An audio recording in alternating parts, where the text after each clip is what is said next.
La siguiente es una producción del Centro Misionero Bethesda. Palabra de Reino.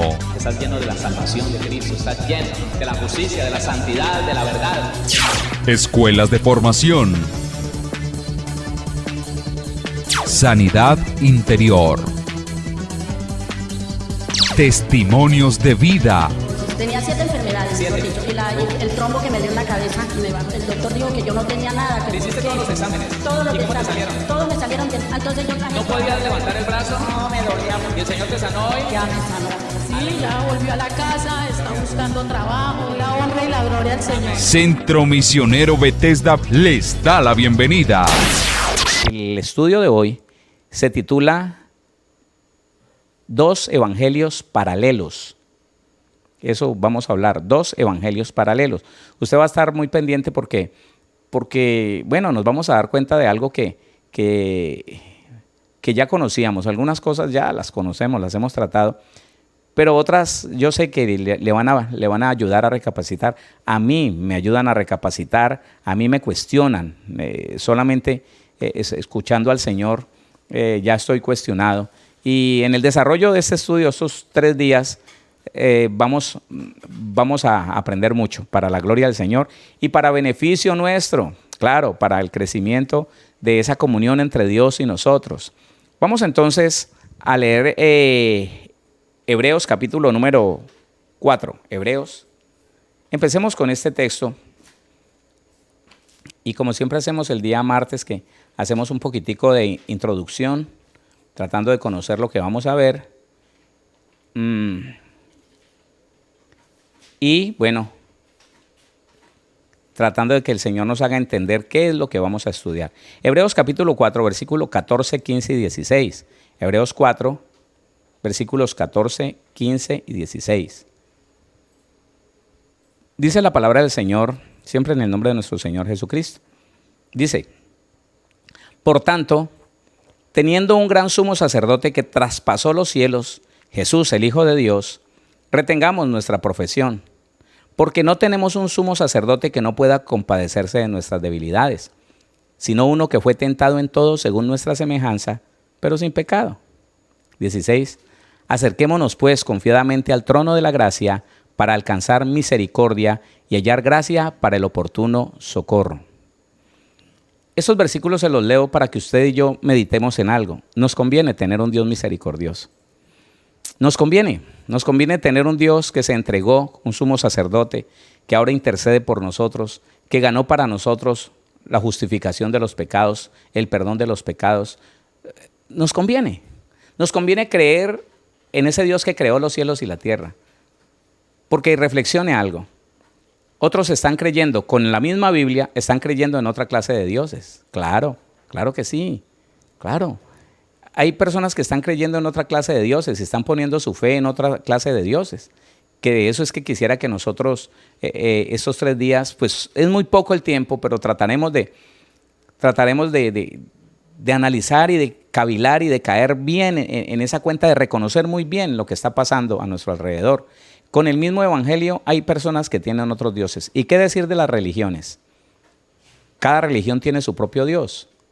La religión tradicional tiene unas vírgenes que son el Dios de ellas, ¿no? De ellos. Ellos no tienen a ningún Jesús. Tienen una figura representativa allí, pero tienen a María como el Dios de su religión.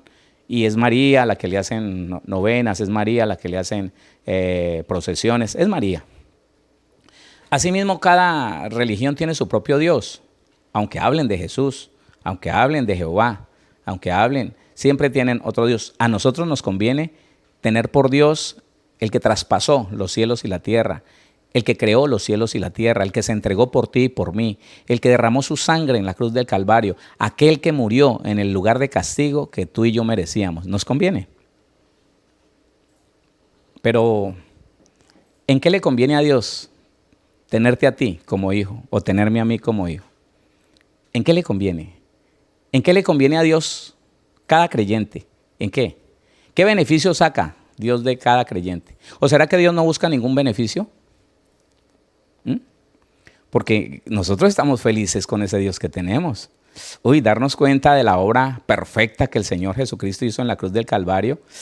Darnos cuenta que mi Padre a través de la sangre de Cristo me perdonó, me justificó, me dejó limpio, me dejó sin mancha, me dejó sin culpa. Ya le quitó el derecho legal a Satanás, ya el acta de los decretos que me era contraria, que era una factura por cobrar contra mí, ya no existe, está clavada ahí en la cruz del Calvario. Eso me conviene y me da alegría. Pero, ¿en qué le conviene a Dios tenerte a ti por hijo? Leamos esto. Primera carta de Pedro, capítulo número 2. Y nos daremos cuenta, de pronto, qué es lo que Dios espera de nosotros, ¿no? Sí. Primera carta de Pedro, capítulo 2, versículo número 9. El versículo número 9 dice: mas vosotros sois linaje escogido, real sacerdocio, nación santa, pueblo adquirido por Dios. Mire en lo que lo convirtió el Señor Jesús a usted y a mí. Mire esa belleza. Dios nos llama linaje escogido, real sacerdocio, sacerdotes del Rey, nación santa, pueblo adquirido por Dios. Pero lo que sigue: para que anunciéis las virtudes de aquel que os llamó de las tinieblas a su luz admirable. Tenemos que anunciar las virtudes de Dios. Cada cristiano está llamado no tanto a predicar, que hay que hacerlo, ¿no? A predicar en voz alta en los parques, no tanto a condenar al mundo en lo que está haciendo, no tanto. No tanto.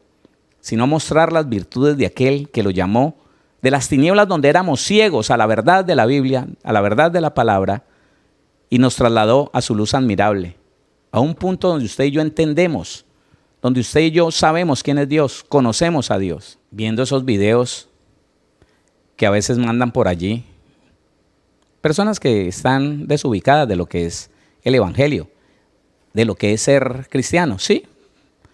Entonces, habían unos hombres vituperando, hablando duro y hablando mal de todo el mundo, de las autoridades, hasta de los ministros, de los pastores, que porque el engaño del COVID ese, que eso era mentira, que ellos no se ponían ni tapaboca ni nada, porque el Dios de los cielos, y ellos juran que están predicando el evangelio, el mismo que predicó Jesús. Pero resulta que Jesucristo predicó que teníamos que someternos a las autoridades.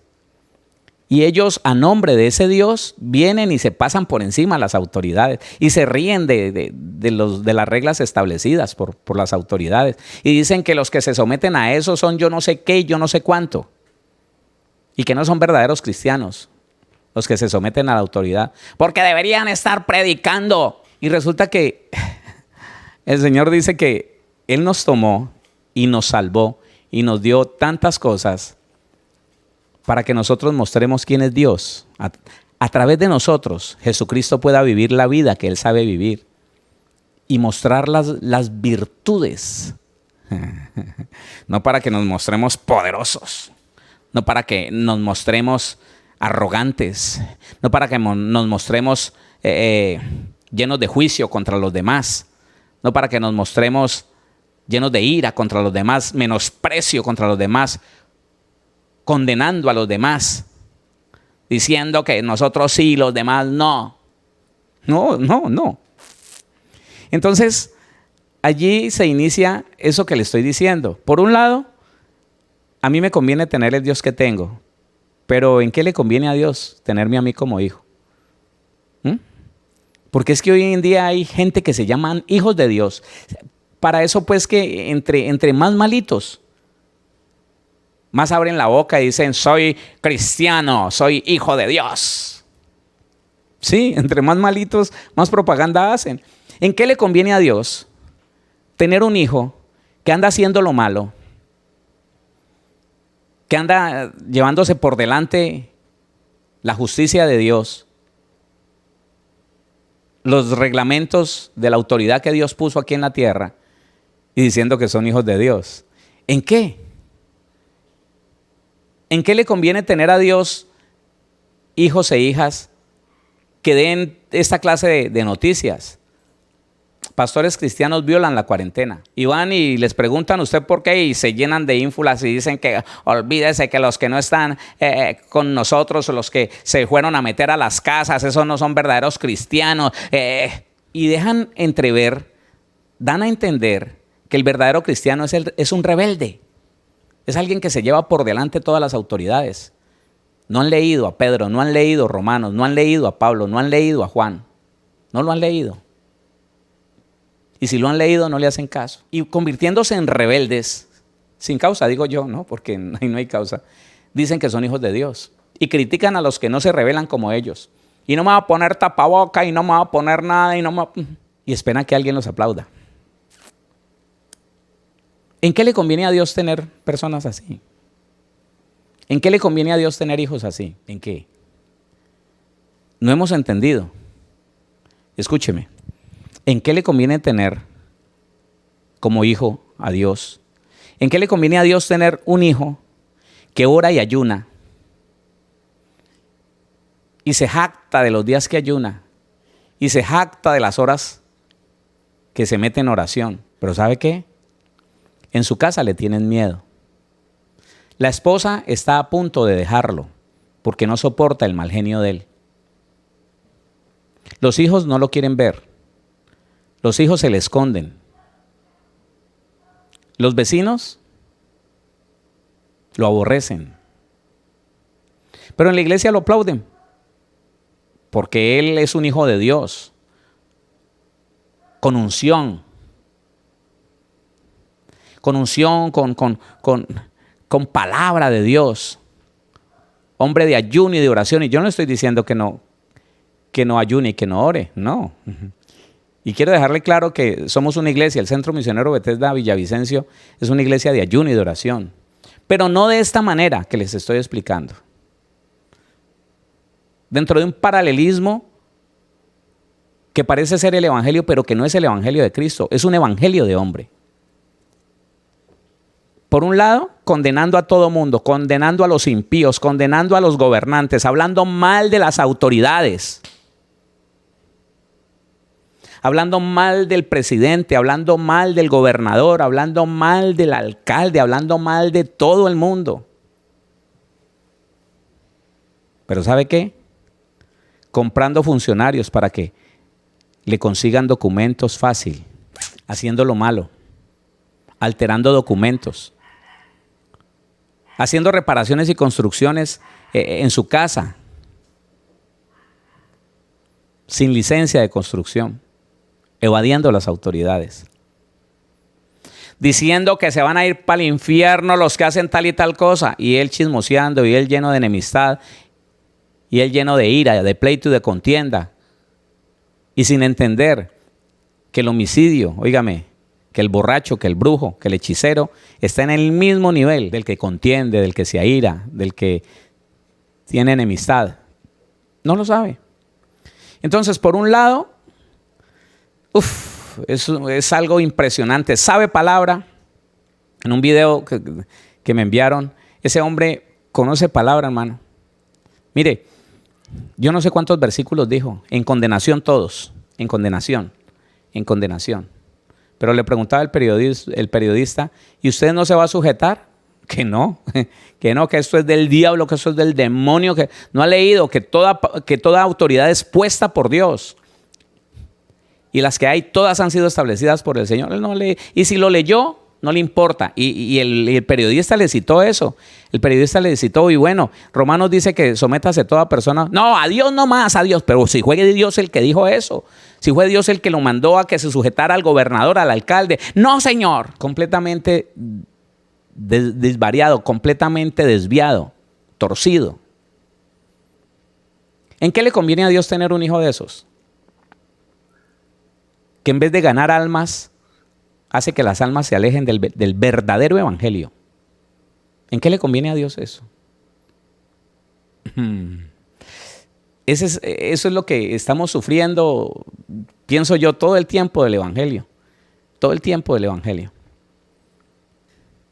¿En qué le conviene a Dios un hombre que va a la iglesia, que lee su Biblia, que dice aleluya, gloria a Dios, Pero cuando vienen las fiestas, los festejos y las celebraciones, el impío, de ese que habla mal, ese cristiano, entonces lo ve igualito que los demás. ¿En qué le conviene a Dios que un cristiano se enrede en cuestiones de idolatría, de paganismo? ¿En qué le conviene a Dios? ¿En qué le conviene al Señor que una persona de esas diga que es hijo de Él? Yo le pregunto, ¿no le dará vergüenza al Señor eso? ¿No le dará vergüenza al Señor que nosotros, diciéndonos, llamándonos hijos de Dios, estemos llenos de contienda, peleando aquí y allá, tratando mal al uno y al otro? Porque yo no me va a dejar, yo no soy bobo, yo manso pero no menso, olvídese. Meditemos en eso, hermano, porque es que a veces no somos conscientes de la clase de evangelio que tenemos. A veces no somos conscientes. A veces parece como que no entendiéramos en qué vida estamos. Hermano, hay muchas personas que llegaron al evangelio y creyeron que es que Dios los trajo a que cumplieran su propósito personal. Escuche. Sí, hay personas, hermano, que llegaron al evangelio y parece como que se consiguieron fue la lámpara de Aladino. Sí, que como que listo, ahora estoy en el evangelio, ahora voy a poder hacer lo que yo quiero. Ahora voy a hacer lo que a mí me provoca, voy a hacer lo que yo tanto he soñado. Y se olvidan que la Biblia no dice eso. La Biblia dice en Romanos capítulo número 8, vaya conmigo a Romanos, capítulo número 8, el versículo número 28. Romanos 8, 28. Dice así: y sabemos que a los que aman a Dios, todas las cosas les ayudan a bien. Esto es, a los que conforme a su propósito, al propósito de Dios, esto es, a los que conforme a su propósito son llamados. Venga, yo lo conecto lo voy conectando con lo que quiero que todos entendamos. Yo necesito entenderlo. La Biblia dice que a los que amamos a Dios, todo lo que está pasando a nuestro alrededor, todo nos ayuda para bien. Pero nos dice, esto es solamente para los que son llamados por Dios a cumplir un propósito de Dios, a cumplir un propósito divino. Esto es a los que conforme a su propósito son llamados. Hemos sido llamados a cumplir un propósito en Dios. Escuche. Y nunca un propósito de Dios es pequeñito. Nunca un propósito de Dios es micro. Pero ¿sabe cuál es el problema? Y aquí también hay un paralelo. Que el ser humano, hombre o mujer, cuando llega al evangelio, a él no se le enseña y él no puede entender que Dios lo sacó de esa desgracia que vivía para algo magno, para algo inmensamente grande, para algo sobrenaturalmente extraordinario. Él no lo entiende. Él se ha visto tan pobrecito, él se ha visto como tan pequeñito, o se ha visto como tan grande más bien, y siente que como que el evangelio le quitó algunas cosas. El ser humano se ve tan confrontado con el evangelio que entonces él piensa, y yo quiero que no se pierda nada, ni siquiera mire para la cocina, no pere. El cristiano piensa que Dios lo llamó para cumplirle sus sueños a él. El cristiano piensa que Dios lo llamó para cumplirle sus proyectos personales. Y no se da cuenta que sus proyectos son micro, caseros, reducidos. No sirven. Ante la magnitud del propósito con que Dios lo llamó, ese proyecto de él es microscópico. Pero no, el cristiano cree que ahora sí en el Señor Dios me va a arreglar el problema. Ahora sí me va a regalar una mujer para yo tratarla como yo quiera, y como es cristiana se tiene que aguantar. Ah, no, ahora sí, Dios me va a arreglar el problema, ahora sí. Ahora sí, y muchos cristianos creen que el Señor los trajo al Evangelio solamente con el propósito de comprarle una TLX y conseguirle una mansión de 1.000 millones de pesos. Eso es. Para eso me llamó el Señor. Otros con un proyecto un poquito más grande, pero micro, delante del propósito de Dios. Sigue siendo micro. Entonces piensa en llegar a ser el más famoso del país, el más famoso de la región, el más famoso, que lo nombren, que digan que él tiene power. Y el Señor se ríe de eso. El Señor se ríe de eso. Porque si nosotros entendiéramos, hermano, que no es ser el más famoso en una ciudad, ni ser el más próspero en una empresa, ni que te llamen el sacademonios, o como tú quieras que te llamen. No es para eso. No es para eso. Tienes que abrir el pensamiento, tienes que quitarte ese bloqueo cerebral que te hace pensar que Dios te llamó para llevarte a cumplir tus propios deseos, tus propios sueños. No es así, hermano. Empiece a pensar como piensa la Biblia. Yo, delante del Señor, soy un microbio. Si yo me dejo guiar por el Señor, Dios hará cosas que nunca me imaginé. Jamás me imaginé. Pero si me pongo a perseguir mis propios sueños, entonces me voy a conformar con tener la iglesia más grande de la ciudad, del pueblo, de la vereda. O me voy a conformar con tener una verdad que nadie más sabe y me invento una mentira y me dejo creer de una mentira y me vuelvo famoso porque y atraigo la atención y me gusta que se vuelvan enemigos míos porque eso me da importancia y cree que ese es el propósito de Dios. Entonces, por un lado está el propósito magno, impresionante, gigante, el propósito de Dios. Y por el otro, el propósito flaco, raquítico, microscópico, casero del hombre. Hermano, por favor. Personas que creen que llegaron al Señor y que Dios los tiene que hacer un salmista famoso y ni siquiera estudian. Y ni siquiera tienen la virtud de un instrumento, ni siquiera saben cantar, pero les da porque es que ese es mi sueño. Y empiezan a decir, yo le he pedido al Señor. No le pida al Señor que le cumpla su sueño, por favor. Usted en este momento le puede parecer esto absurdo, lo que le estoy diciendo. Pero crezca en comunión y después me cuenta. Escuche. El cristiano que entiende un poquitico ¿para qué Dios lo trajo de las tinieblas a su luz admirable? Mire, Dios no se puede dar el lujo de perder tiempo trayendo gente al Evangelio para cumplirle los caprichos, para cumplirle los deseos y que al final, hermano, deje el Evangelio por ahí avergonzado. No, hermano. Escuche esto. El cristiano que entiende estas cosas, ese cristiano renuncia a los proyectos personales. Ese no tiene proyectos personales. Ese no tiene sueños personales. Ese no quiere hacerse una mansión. Ese no quiere hacerse... No. Dios le podrá dar mucho más de lo que le estoy diciendo, pero se lo dará Dios. Si usted y yo nos determinamos a ir tras el propósito de Dios.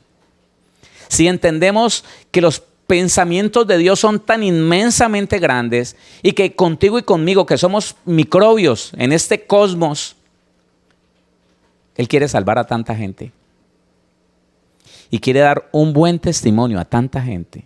No es el testimonio que estás dando con tu esposa o con tu esposo. No, ese no. No es ese testimonio que estás dando con tu mamá y tu papá o con tus hijos o allá en la empresa. No es que te conozcan como el cristiano mentiroso. No es que te conozcan como el cristiano malapaga. Para eso te hubiera dejado allá. Nos hubiera dejado allá, donde es normal ser torcido, mentiroso, engañador. Nos hubiera dejado allá. Entendamos esto. Mire lo que dice Isaías, capítulo 55. Vaya conmigo a Isaías, capítulo 55. El cristiano tiene que entender eso, porque si no, va a perder el tiempo y va a vivir como muchos cristianos han vivido. Muchos cristianos han perdido su tiempo y le han hecho perder el tiempo a Dios, persiguiendo sus propios sueños, yendo detrás de sus propios proyectos. Mire, yo no sé si usted conoce, óigame esto, yo no sé si usted conoce cristianos que porque anhelaban una casa, que porque anhelaban un carro, hoy están metidos en deudas. Tienen problemas financieros, tienen mala fama. La gente los señala, los buscan, les cobran. Porque ellos se fueron detrás de su propio proyecto. No sé si usted conoce por ahí algún ministro que le dio por hacer edificios enormes, impresionantes. Y la señal de que Dios no lo mandó a hacer nada de eso está en que eso tiene años enteros ahí parado. Tiene deudas encima, tiene una cantidad de cosas. ¿Por qué? Porque él se fue detrás de un sueño personal. Es que yo me tengo que hacer, es que yo me tengo que construir, es que yo, para la gloria de Dios o yo, pero está pensando, porque si fuera para la gloria de Dios, hacía rato lo había hecho. Yo conozco proyectos magnos que no se demoraron mucho y que uno sabe que Dios tenía dentro de su proyecto y de su propósito eso que ese hombre empezó a hacer, porque está terminado, porque lo están terminando, porque Dios ha provisto de todas las cosas. Pero el problema es que el cristiano piense que Dios hizo todo ese trabajo de arrancarlo de las garras del diablo para venirle a cumplir su proyecto de tener mujer, de tener esposa, de tener esposo, de darle un carro. Y entonces, uy, Dios mío, y ese es todo el proyecto de vida que tienen. Y dejan de hacer las cosas buenas, dejan de ser un buen padre, dejan de ser una buena madre por perseguir su sueño. Gente que ha creído, hermano, que es que Dios los trajo a la iglesia para que se enamoraran de otra que no es su mujer y se fueran detrás de la otra. No, para eso no fue. Mire el problema del ser humano, póngale cuidado. Isaías 55, versículo 8. Porque mis pensamientos no son vuestros pensamientos, ni vuestros caminos, mis caminos, dijo Jehová. El 9. Como son más altos los cielos que la tierra, así son mis caminos, más altos que vuestros caminos, y mis pensamientos más que vuestros pensamientos. Si nosotros entendiéramos que nos debieron enseñar al llegar a la iglesia cristiana, nos debieron enseñar a buscar en comunión, descubrir el propósito de Dios para mi vida, para mi vida. Nos debieron enseñar, porque muchas personas hoy, agarrados, aferrados a su propio proyecto de vida, no han hecho lo que Dios les mandó a hacer. No. Mire, pues no me habla de todo mundo, pero Dios me ha hablado de personas. Mire, he pasado cerca de una persona y el Señor me ha dicho, míralo. Yo lo miro, lo saludo. ¿Qué hermano? Dios lo bendiga. Y el Señor me ha dicho, vas a hablar con él. Hoy no. Y le vas a decir que tiene 5 años despreciándome, despreciando mi proyecto, mi propósito, por estar agarrado del proyecto de él. Yo digo, no, pues yo vine aquí de 3 días y aquí me voy. Listo, Señor. Yo le digo, listo, Señor. Pero ¿cuándo será? No lo sé. Predico. Y de pronto el último día me voy a ir. Y me dicen, vea, el hermanito lo va a llevar. ¿Cuál hermanito? Y me monto en el carro con él. Lo va a llevar al aeropuerto, pastor. Bueno.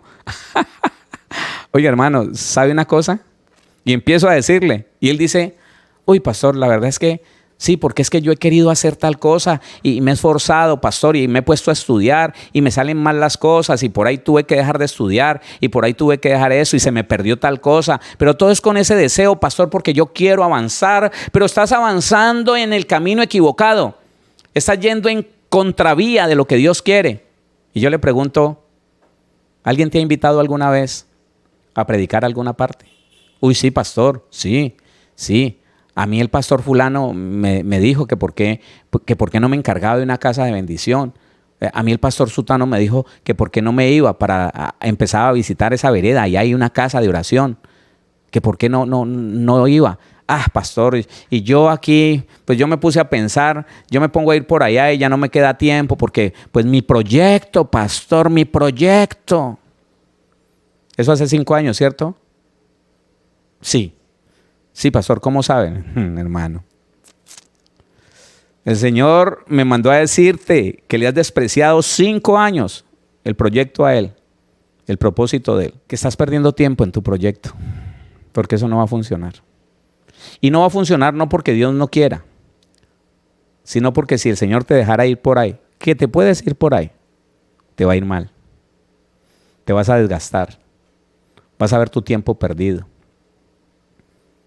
Vas a ver cómo las cosas se dañan, porque no fuiste creado para eso, entiéndelo. Que tú y yo entendiéramos, mi hermano, que fuimos creados para cosas tan extraordinarias.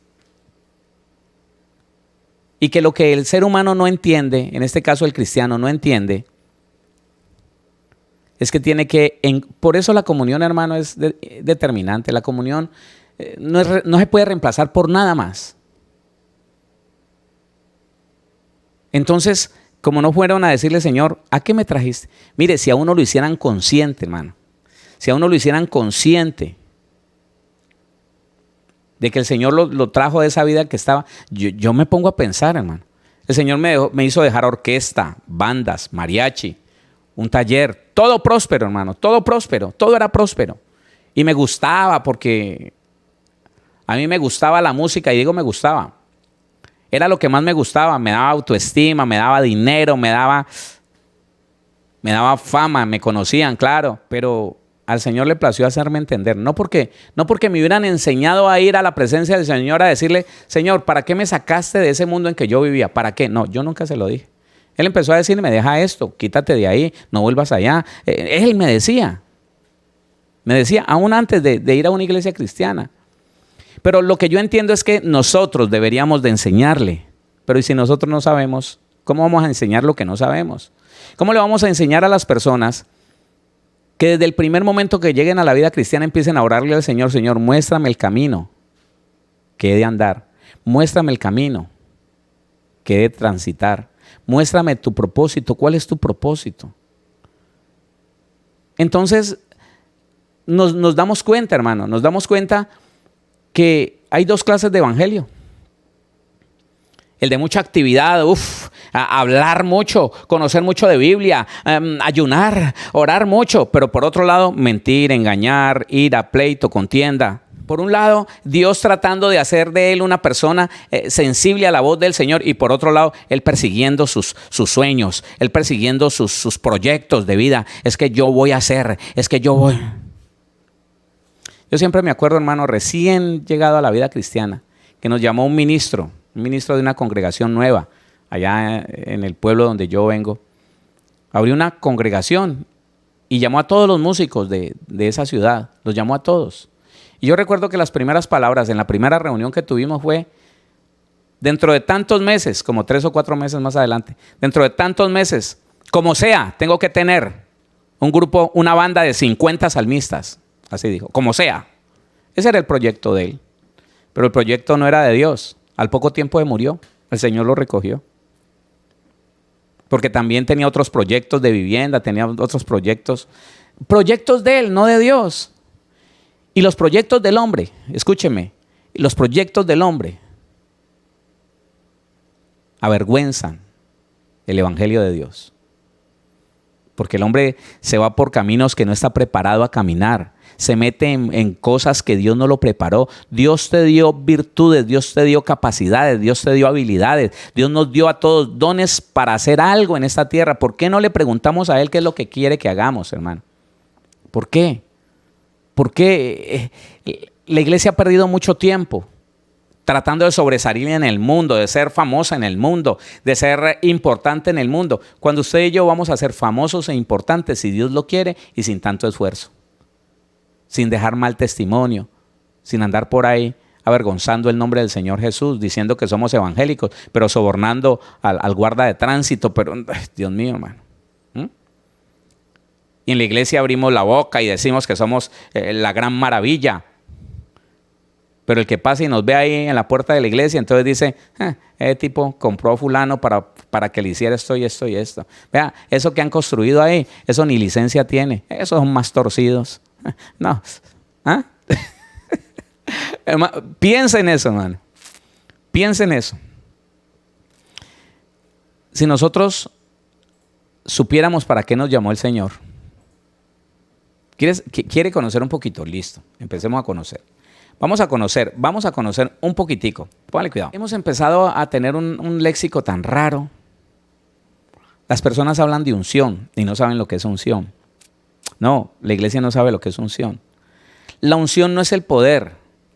La unción es la presencia del Espíritu Santo en nuestra vida. ¿Y sabe qué hace el Espíritu de Dios en nuestra vida? Nos transforma, nos cambia, nos quita la ira, nos quita el pleito, nos quita los ladrones, los mentirosos, nos quita eso. Cuando usted va a la palabra griego, en el hebreo dice ungir, bañar, untar. Pero cuando va a la palabra unción, no, en el hebreo es en el hebreo, cuando usted va al hebreo, la palabra unción significa ungir, untar completamente, pintar, pintura, significa eso.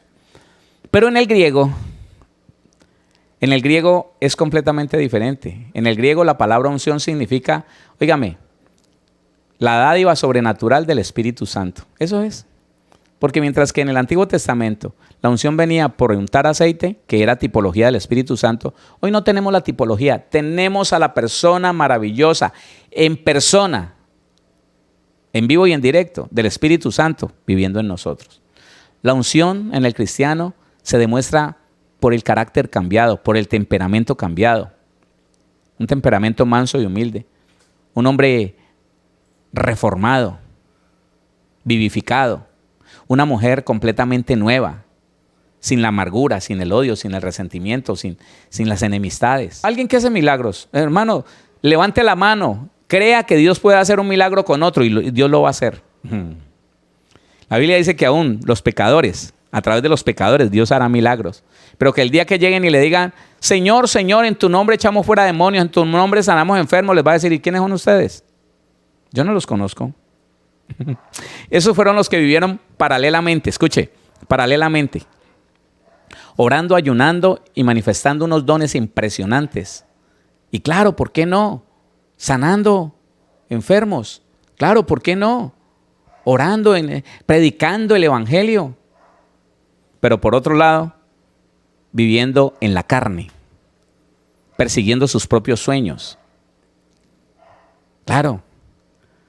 Seduciendo niñas, seduciendo mujeres, hombres, engañando a la gente, pidiéndole dinero prestado y no devolviéndole, no pagando, pleiteando, contendiendo con los demás, acusando, condenando a los demás. Este no se salva. Eso es, hermano.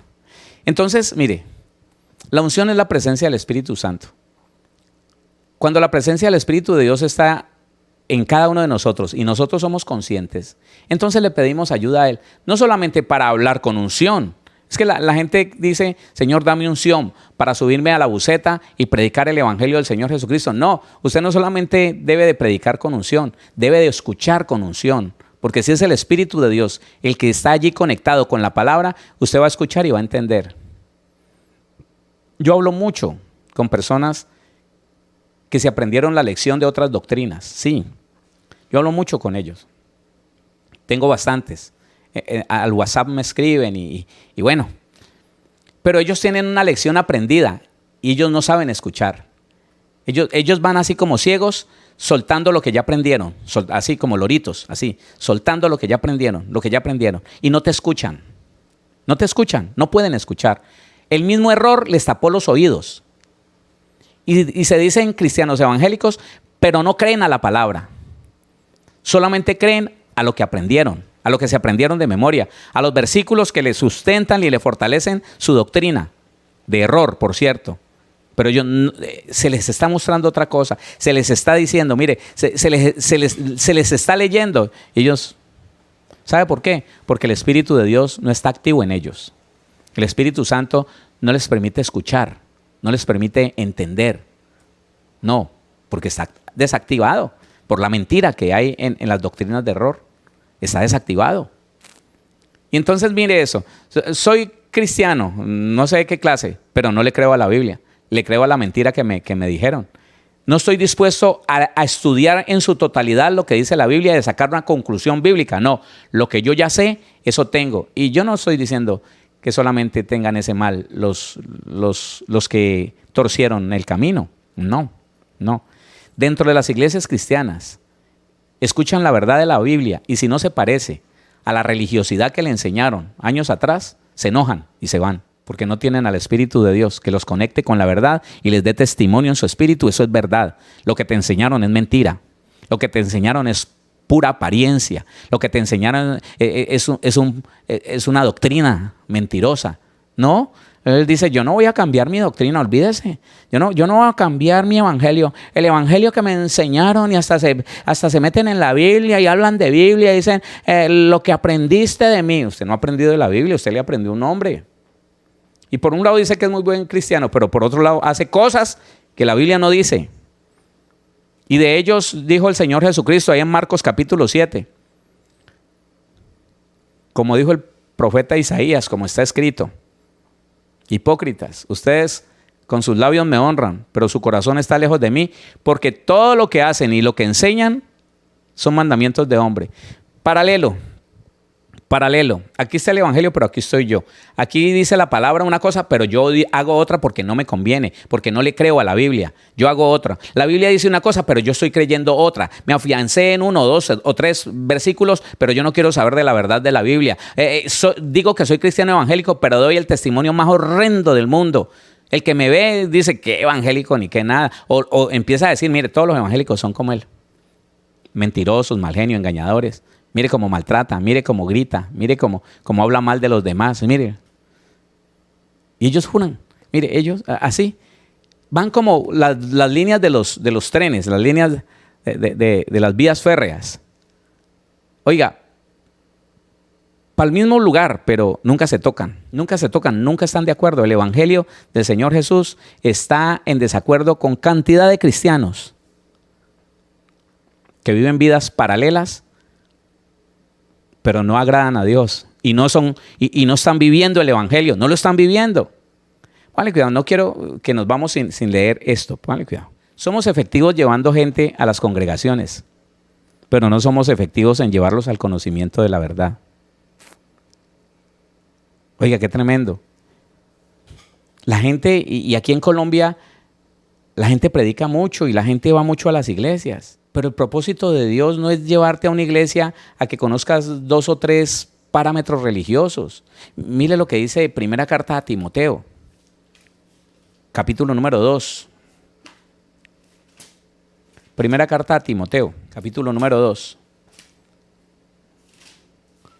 Solo lo voy a leer, le hago algún comentario y ya lo dejamos por hoy así porque no quiero que me coja a la tarde. Respeto su tiempo. Primera carta a Timoteo 2:4 dice, pónganle cuidado. Bueno, el 3, versículo 3, porque esto es bueno y agradable delante de Dios nuestro Salvador. Pónganle cuidado, porque esto, léalo, versículo 3, porque esto es bueno y agradable delante de Dios nuestro Salvador, el cual quiere que todos los hombres sean salvos. Una cosa es esa, por fe eres salvo, sean salvos, escucha esto, y vengan al conocimiento de la verdad. El propósito inicial del Señor para con la iglesia, para con el cristiano, es que por fe entre en el camino de la salvación, sí. Pero si no conoce la verdad, él se puede desviar. Aunque haya gente que diga que la salvación no se pierde. ¿Cómo nos vamos a salvar practicando las obras de la carne, llenos de enemistades, llenos de ira, llenos de odio? Si el Señor dice en su palabra, Mateo capítulo 6, versículos 14 y 15, porque si perdonáis a los hombres sus ofensas, te perdonará también tu Padre Celestial. Mas si no perdonáis a los hombres sus ofensas, tampoco tu Padre perdonará tus ofensas. Y sin perdón, le doy una mala noticia, sin perdón nadie podrá entrar a la salvación. Nadie podrá ser salvo. Y cuando digo eso, me tiemblan las piernitas. Porque yo estoy ahí en eso. porque yo me tengo que preocupar y cuidar con temor y temblor la salvación, como todos los demás. Entonces, mire esto, la gente llega al evangelio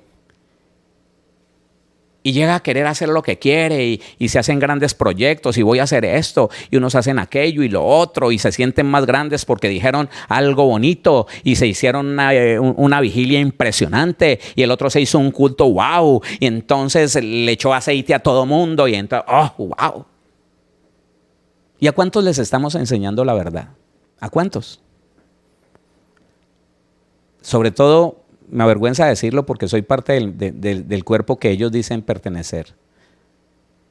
¿Ha llegado esto, hermano, a ser tan contrario a lo que dice el Señor? Que yo no sé cuántos por ahí todavía anden engañando a la gente y sacándoles dinero con el cuento de que 5 minutos para que usted pacte. 10 minutos, los que entren se van a llevar la bendición, los que no. Como si él pudiera darle una orden a Dios de que bendiga al que le dé el carro, el millón o los 5 millones o lo que sea. Hermano, qué vergüenza, hermano. ¿Qué sentirá Dios salvando a esas personas que después se torcieron y empezaron a defraudar la iglesia del Señor Jesús, la que Él pagó con su sangre?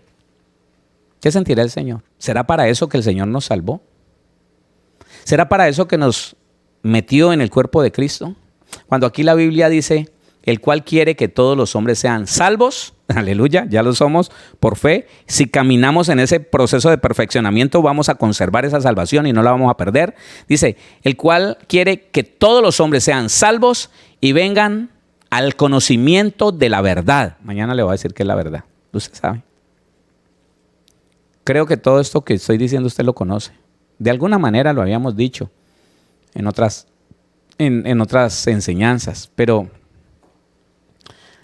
vamos a parar aquí, porque pues, los 3 días tampoco nos alcanzan, pero vamos a tratar de aprovechar el tiempo y vamos a orar. Vamos a orar para que el Señor nos ayude a entender si algo no hemos entendido. Vamos a orar. Padre, yo te doy gracias, bendito Dios. Gracias por tu palabra, gracias por tu amor, gracias por tu bondad, gracias por tu propósito en nuestra vida. Padre, yo te pido, Señor, que yo y mis hermanos podamos entender ese propósito magno, impresionante, Señor, al cual tú nos has llamado. Y que si nosotros pudiéramos entender y caminar en pos de tu proyecto, Señor, de tu propósito y no del nuestro, Señor, ¿cuántas almas serían salvas? ¿Cuántas personas, Señor, vendrían al conocimiento de la verdad? ¿Cuántas cosas maravillosas podrían pasar en esta tierra, Señor, antes de que tu Hijo, nuestro Señor Jesucristo, venga por la iglesia? Ayúdanos, por favor, a entender que detrás de nuestros planes raquíticos, personales, hogareños, microscópicos, Señor, está el proyecto magno del reino de los cielos. Ese proyecto magnífico, Señor, que tal vez no conocemos y que podemos conocer si te creemos a ti y empezamos en oración y en comunión a preguntarte y a descubrir, Señor, aquellas cosas hermosas para las cuales nos has llamado. Te bendigo, Señor, y bendigo la vida de mi hermano, de mi hermana, Señor, que está allí quebrantado, que está quebrantada, entendiendo tu palabra, bendito Dios. Aquel que le ha sido quitado el velo y que se da cuenta, Señor, que andaba persiguiendo un proyecto, Señor, un plan personal, mínimo, egoísta tal vez, buscando ser feliz él, buscando, Señor, la felicidad personal de ella, no importándole, Señor, lo que pase con su familia. Padre, eso está sucediendo y hoy oramos, Señor, para que esto no siga sucediendo. Cristianos que se dicen cristianos, que se dicen integrantes del reino de los cielos, del cuerpo de Cristo, pero han abandonado familias, no les han importado los hijos, Señor, no les ha importado el futuro de sus hijos por ir detrás de un sueño, por ir detrás de una mujer, mujeres que dejaron a sus hijos, por ir detrás de un hombre, Señor, y creen que ese es el proyecto tuyo para las vidas de ellos, Señor, que han convertido en microscópico tu proyecto, tu propósito, y han magnificado el proyecto, el propósito personal de ellos. Ayúdanos, Señor, a no caminar en este engaño, en esta mentira.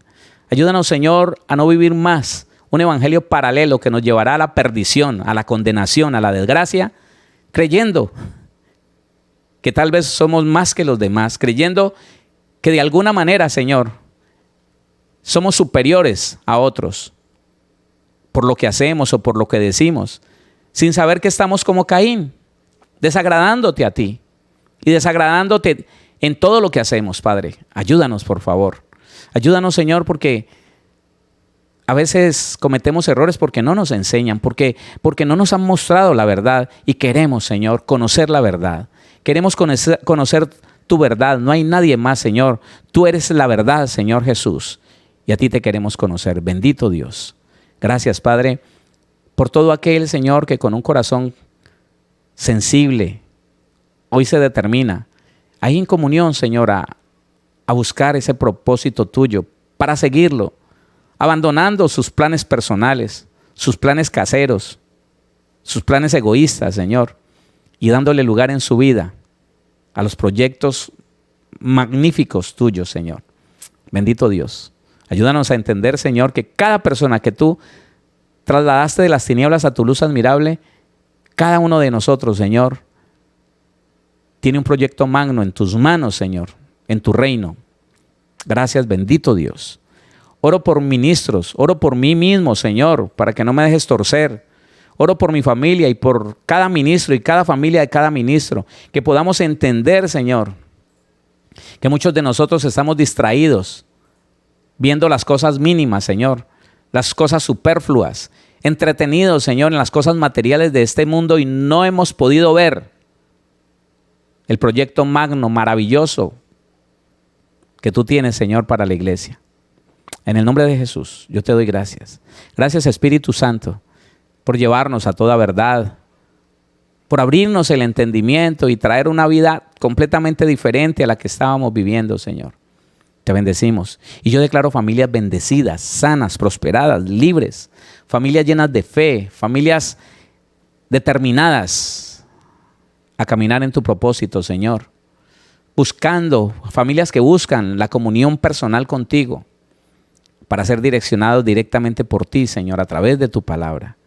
Gracias, poderoso Señor. Gracias, maravilloso Señor. Te alabo y te bendigo de todo mi corazón. En el nombre de Jesús. Amén.